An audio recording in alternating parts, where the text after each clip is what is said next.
The text came in at 6:42 p.m. Don't come tonight. It's a small gathering. Only elites are invited. No explanation. No apology. Just that.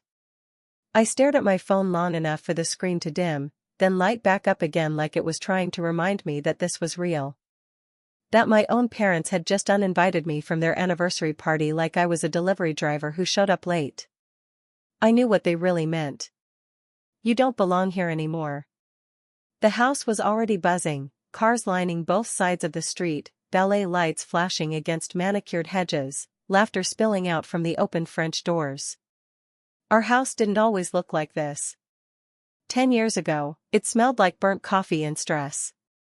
Now it smelled like imported candles and quiet money. I stayed in my car across the street, watching strangers step into the life I grew up building with them. Men in tailored suits. Women with effortless smiles and last names that opened doors. People who spoke softly but carried influence like weapons. And then it happened. I saw my mother freeze. It was subtle, just a half-second pause near the champagne table, but I'd known her my entire life. I knew that look. It was the look she got when something slipped outside her control. A woman with diamond earrings leaned toward her. I couldn't hear it, but I didn't need to. So where's your child? My father's smile tightened. Another guest asked. Then another. I watched my parents exchange looks, the kind that said this wasn't part of the plan. Because the truth was, I wasn't supposed to be remembered. They told everyone the same thing. I was abroad. Working on something independent. Very private. The lie was smooth. Practiced. Almost elegant. But the guests didn't nod and move on like my parents expected. They lingered. One man frowned slightly and said, "That's strange. I thought they'd be here." Another laughed. I assumed this whole evening was because of them. That's when my mother spilled her drink. It wasn't loud. It wasn't dramatic. But it was enough. Because suddenly, the room shifted. People weren't just curious anymore. They were confused. And confusion is dangerous when your entire social standing is built on a carefully edited version of your past. The thing my parents never understood was this. There was never a scandal. Not really. No arrest. No headline. No official accusation. Just a whisper. A rumor someone important believed once, and that was enough. Enough for my parents to decide I was a liability. Enough for them to rewrite their story.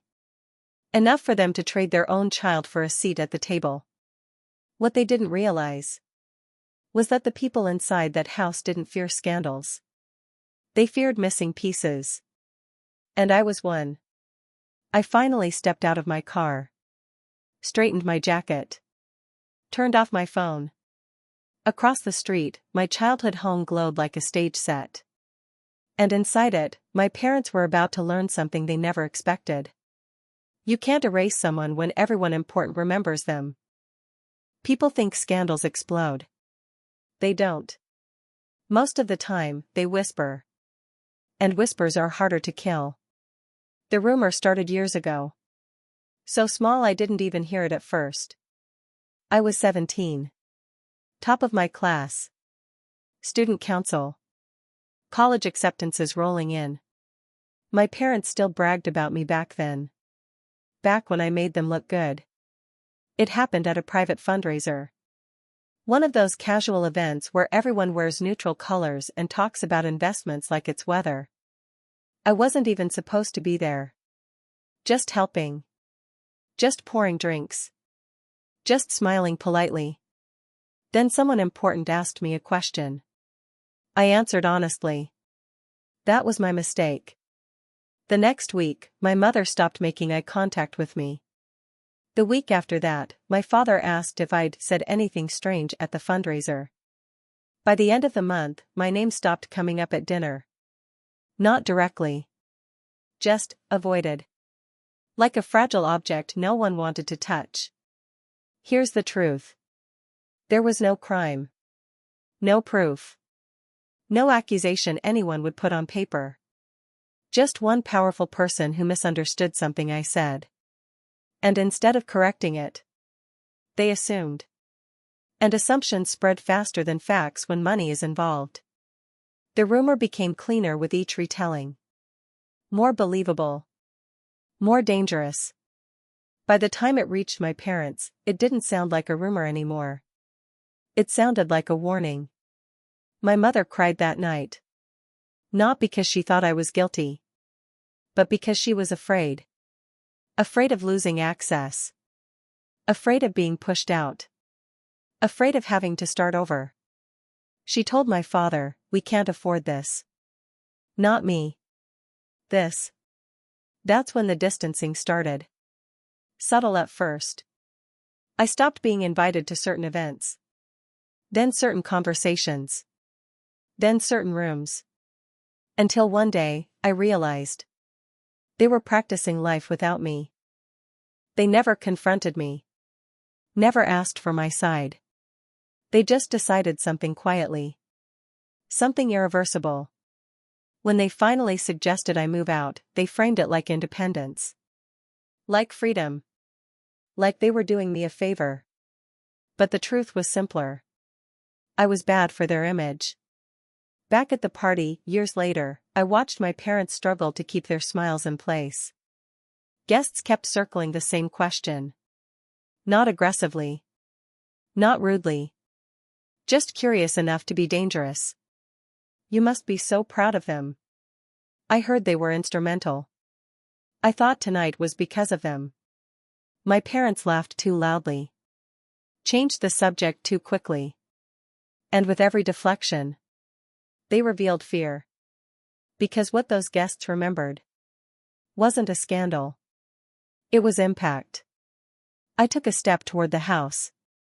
Then another. I didn't need revenge. I didn't need confrontation. All I had to do was exist. Because the most powerful thing in that room wasn't money. It was memory. And I was about to remind them all. I didn't change. That's the part that still hurts. We grew up in a normal neighborhood. Public schools. Used cars. Second-hand furniture that never quite matched. My parents used to say we were comfortable. What they meant was ambitious. They wanted more. And eventually, they got it. The money didn't come all at once. It crept in. Better connections. Private events. Names that suddenly mattered. And with every step up, the rules changed. I didn't learn those rules fast enough. I spoke too plainly. Asked the wrong questions. Didn't know when to stay quiet. I thought being honest was impressive. In elite rooms? It's dangerous. My parents started correcting me in public. A hand on my arm. A look. A quick laugh to smooth things over. At first, I thought they were helping. Later, I realized they were training me. But you can't train someone to be invisible. Not completely. At dinners, guests would lean toward me. They didn't ask shallow questions. They asked real ones. About ethics. About responsibility. About where money comes from. And I answered. Because no one had ever told me not to. That's when I noticed it. People remembered what I said. Not because it was wrong. Because it made them uncomfortable. My parents noticed too. On the drive home, my father would go quiet. My mother would sigh and say things like, "You don't need to be so intense. Not everything needs your opinion." What she meant was, "Not here." I started getting left behind. Literally. They'd attend events without telling me. Come home late with stories that skipped my name. When I asked, they'd say, "It wouldn't have interested you anyway." They decided who I was without asking me. At school, nothing changed. I was still excelling. Still driven. Still focused. But at home? I was a liability waiting to happen. The worst part? They still loved me. In their way. They just loved status more. Back at the party, I stood at the edge of the driveway. Music drifted out into the night. Laughter. Crystal glasses clinking. This used to be my house. Now it was a museum of who my parents pretended to be. Inside, I saw my father scanning the room. Not for me. For exits. My mother's smile was frozen in place. Because she knew something he didn't yet. People weren't asking where I was because they missed me. They were asking because they expected me. Because at some point, I had mattered. And that was the problem. I reached the front door. My hand hovered near the handle. I wasn't angry. I wasn't nervous. I was calm in a way that scared me. Because the moment I stepped inside, the lie would crack. And my parents' rise? It would stop feeling earned. My parents didn't lie all at once. They tested it first. It started small. A missing detail here. A softened story there. Nothing that felt permanent. Just adjustments. When people asked about me, my mother would say, "They're very independent." That word did a lot of work. Independent meant distant. Independent meant unpredictable. Independent meant not involved. Then came the fundraiser. The one that mattered. The one that opened doors. That night, someone important asked a simple question. "What does your child do?" My father hesitated. Just a beat too long. And in that pause, he made a choice. He smiled and said, "They stepped away from the public eye." Public eye. As if I'd ever wanted it. The man nodded slowly. Too slowly. And said, "Ah. I understand." That was it. No follow-up. No clarification. Because in elite spaces, that phrase only means one thing. Damage control. My parents realized it immediately. They didn't correct him. They leaned in. After that, the story evolved. I was private. Complicated. Not part of the family's current direction. Each version a little colder. A little cleaner. They never accused me of anything. They didn't have to. They let others fill in the blanks. Because blanks are where fear thrives. That lie bought them everything. Invitations. Trust. Endorsements. People stopped asking questions. Not about me. About them. At home, nothing was said. They didn't sit me down. Didn't warn me. They just slowly erased me from the narrative. I found out by accident. Overheard a phone call. My mother's voice low. Careful. Practiced. Yes, it's unfortunate. Pause. We don't really discuss it. She hung up and turned around. Saw me standing there. And for a moment, she looked terrified. She didn't apologize. She said, "This is just how things are right now." That's when I understood. They weren't protecting me. They were protecting access. Back at the party, the lie was finally failing. Because lies depend on silence. And silence had run out. A guest laughed near the bar. I'd love to meet them again. Again. That word hit like a crack in glass. My father's face went pale. Because some of these people had known me before the story changed. I stepped inside. No announcement. No dramatic entrance. Just me. Real. Unedited. Conversation stalled. Not stopped. Paused. The way music does when someone pulls the plug. And in that pause, everyone saw the truth. The room didn't go silent. That would have been dramatic. What happened was worse. People adjusted. A woman near the window smiled at me like she'd been expecting this all along. A man set his drink down a little too carefully. Someone said my name. Softly. Correctly. That's when I realized something. They weren't surprised I existed. They were surprised I'd been hidden. My parents stayed frozen. Not shocked. Exposed. Because in elite circles, secrets aren't shocking. Bad secrets are. A man in a navy blazer stepped forward. One of the first people my parents had impressed. One of the reasons they were standing in that house at all. He looked at me and said, "I was wondering when you'd arrive." My mother laughed. "Too fast. We didn't think." He cut her off. Politely. "Of course you didn't." Then he turned back to me. "You should know," he said, "several people here asked if you'd be attending." Attending. Not appearing. Not allowed. That's when it clicked. I wasn't remembered because of a scandal. I was remembered because of credibility. Years ago, I'd said things no one else would. About transparency. About responsibility. About how money reshapes families. I'd said them calmly. Thoughtfully. Without knowing how rare that was in those rooms. Some people had been irritated. Others? Relieved. Because elites don't fear chaos. They fear exposure without control. And I had never tried to control anything. I'd just told the truth. A woman approached me. Older. Sharp eyes.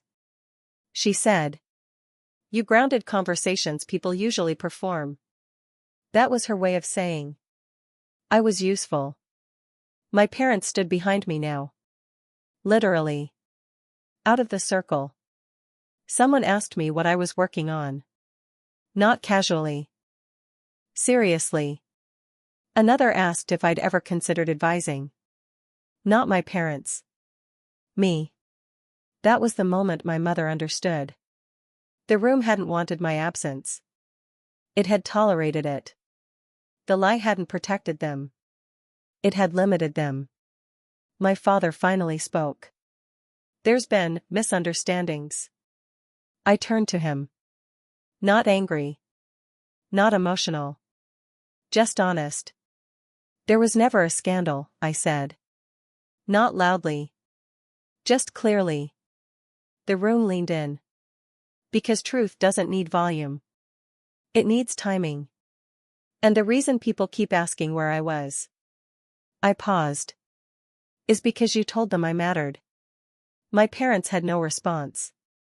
Because I wasn't accusing. I was explaining. And explanations are harder to escape than blame. My parents didn't pull me aside. They couldn't. Too many eyes.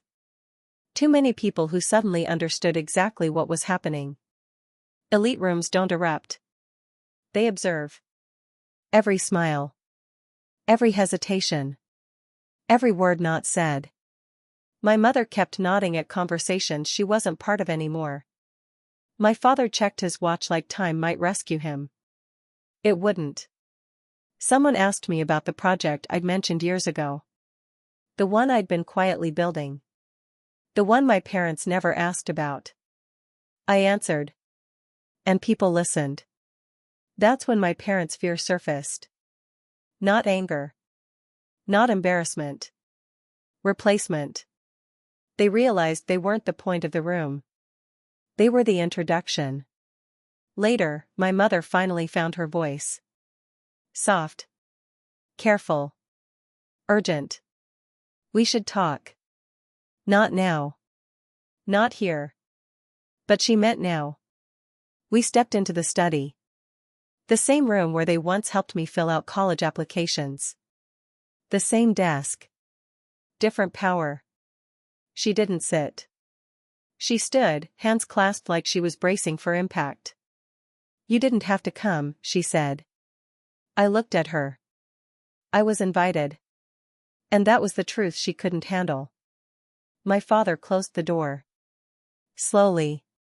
As if speed might make it worse. You don't understand what it took, he said.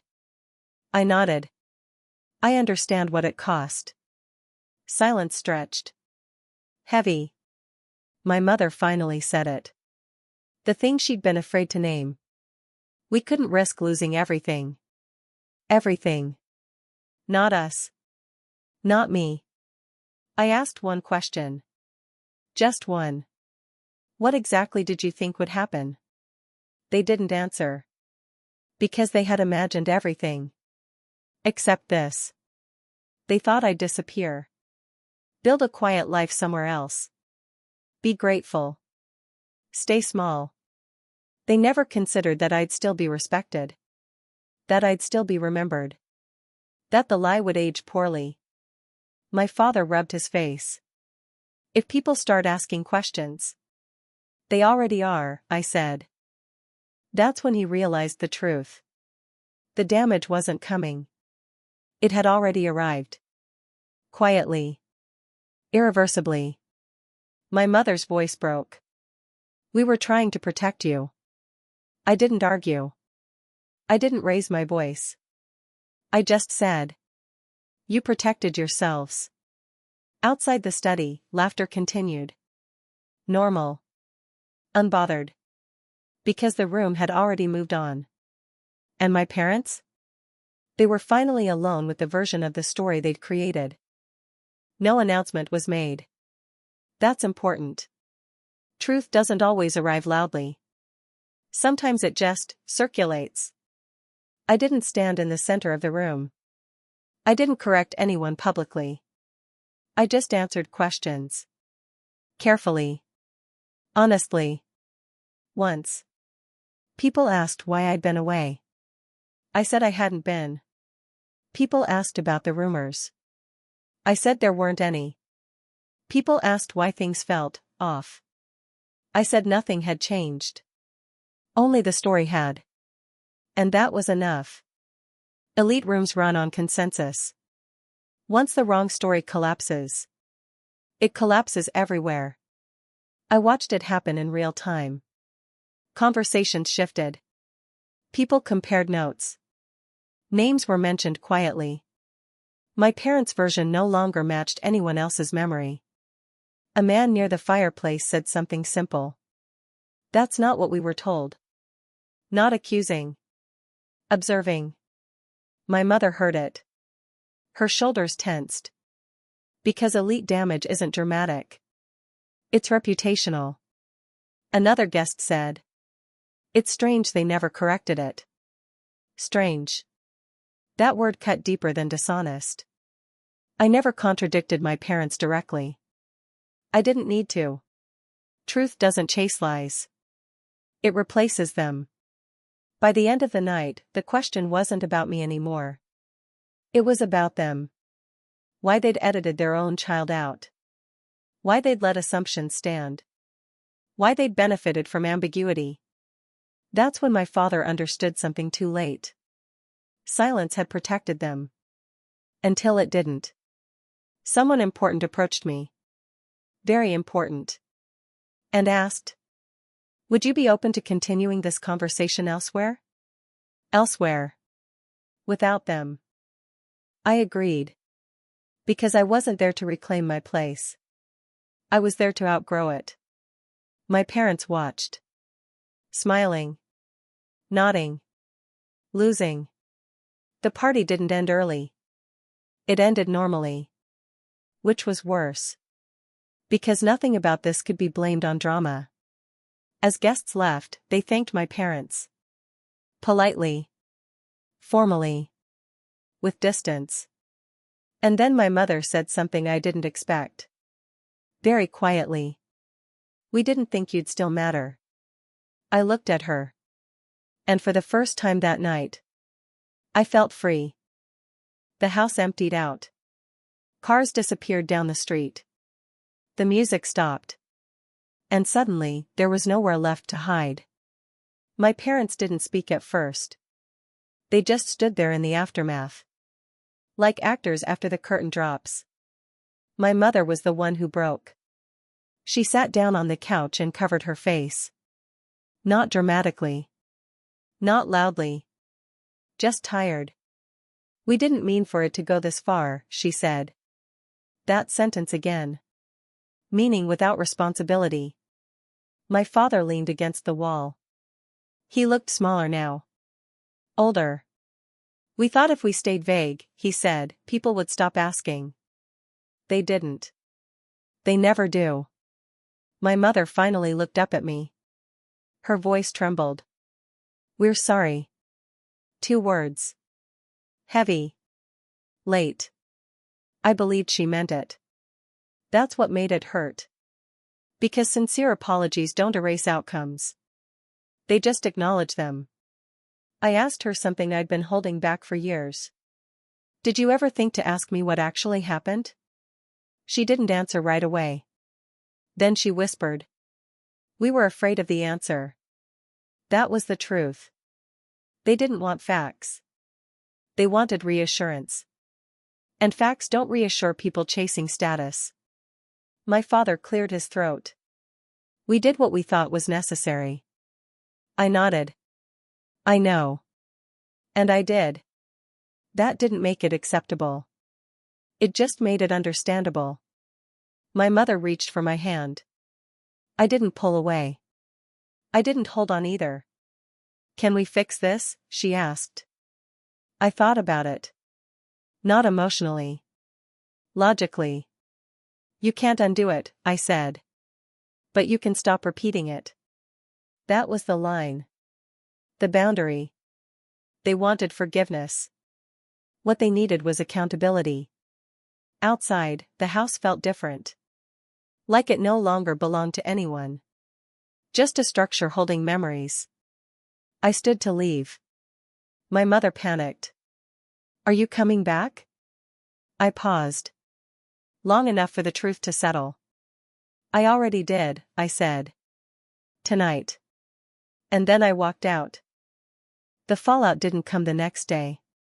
Or the day after. That's not how it works. It arrived in delays. Paused emails. Unreturned calls. Invitations that never came. My parents noticed it slowly. At first, they blamed timing. Then busyness. Then a strange season. But I saw it clearly. Because I'd already stepped outside it. People who used to drop by stopped dropping by. Dinners became smaller. Fundraisers became selective. My parents were still welcome. Just not essential. That's the worst place to be in elite spaces. Present. But unnecessary. My father tried to course correct. He sent messages. Clarified. Softened. But once people realize you curate truth, they start questioning everything. My mother stopped hosting. She said she was tired. But really, she was afraid. Afraid of questions. Afraid of memory. Afraid of being reminded of what they'd traded. Meanwhile, doors opened for me. Not loudly. Not with announcements. Just, naturally. People followed up. Invited me to conversations. Asked for my perspective. Not because of sympathy. Because of trust. One afternoon, I sat in a cafe across town. Neutral ground. And met with someone I'd admired for years. They said, "We value people who don't distort reality." That sentence felt like oxygen. My parents called less. Not out of anger. Out of confusion. They didn't know how to place me anymore. I wasn't something they could manage. Or explain. Or quietly remove. Weeks later, my mother left a voicemail. Her voice softer than I'd ever heard it. I think we made a mistake. She was right. But mistakes don't always get corrected. Sometimes they just get learned from. I didn't return the call. Not to punish. To protect. Because healing doesn't mean proximity. It means honesty. And honesty had already done its work. People still ask me about it. They lower their voices. Like they're afraid of waking something up. What actually happened? I always tell them the same thing. Nothing. There was no scandal. No headline. No secret crime waiting to be exposed. Just fear. Fear dressed up as caution. Ambition pretending to be protection. My parents didn't lie because they hated me. They lied because they were afraid of losing what they'd finally reached. And they believed the world would forgive distance faster than it forgives truth. They were wrong. Elite spaces don't punish mistakes. They punish misrepresentation. I think about my parents sometimes. About the life they built. About the one they narrowed. We talk occasionally now. Carefully. Politely. Like people who love each other but no longer share a story. And that's okay. Because the most important thing I learned wasn't about them. It was about identity. You don't lose your place by telling the truth. You lose it by pretending someone else's version is safer. The guests didn't ask where I was because they expected drama. They asked because they expected honesty. And honesty has a way of resurfacing. Even when everyone agrees not to mention it. So when people whisper about the scandal, I smile. Because the truth is quieter than rumors. Stronger than fear. And impossible to erase. The scandal that never happened was the lie they thought would save them.